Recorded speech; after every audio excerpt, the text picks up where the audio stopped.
வயிற்றில் இருக்கும்போது. ஒரு கர்ப்பத்தின் கனி ஸ்திரீகளுக்குள்ளே நீ ஆசீர்வதிக்கப்பட்டவன். ஏன்னா உன் கர்ப்பத்தின் கனி ஆசீர்வதிக்கப்பட்டதுனால நீ ஆசீர்வதிக்கப்பட்டவன். கடைசியில் இயேசு லூக்கா 24:51 பரலோகத்துக்கு போகும்போது ஆசீர்வதிச்சுக்கிட்டே போனார்ன்னு போட்டிருக்கு.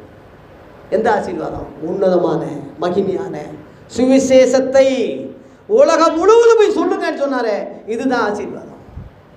இன்னைக்கு இந்த சுவிசேஷத்தை எவன்டா சொல்கிறான்? இன்னைக்கு மணிக்கணக்கில் பழைய ஏற்பாட்டை தானே சொல்லிக்கிட்டு இருக்கான். மணிக்கணக்கில் 1.5 மணி நேரம் பழைய ஏற்பாட்டையே சொன்னான்னா என்னடா பழைய ஏற்பாட்டு சுவிசேஷம்? அது சுவிசேஷம் ஆரம்பமே மார்க்கு 1 படி இயேசு தானே, புதிய ஏற்பாடு தானே. இதை சொல்கிறதுக்கு துப்பு இல்லாமல் நீ அதையே அழிந்து போகிற ஆசீர்வாதத்தையே நீ சொல்லி அடியோட நீ தான் போய்கிட்டு இருக்க. வாருங்கள் என் பிதாவினால் ஆசீர்வதிக்கப்பட்டவளே. பூமிக்குரிய ஆசீர்வாதம் அல்ல, பரலோகத்துக்குரிய ஆசீர்வாதம்.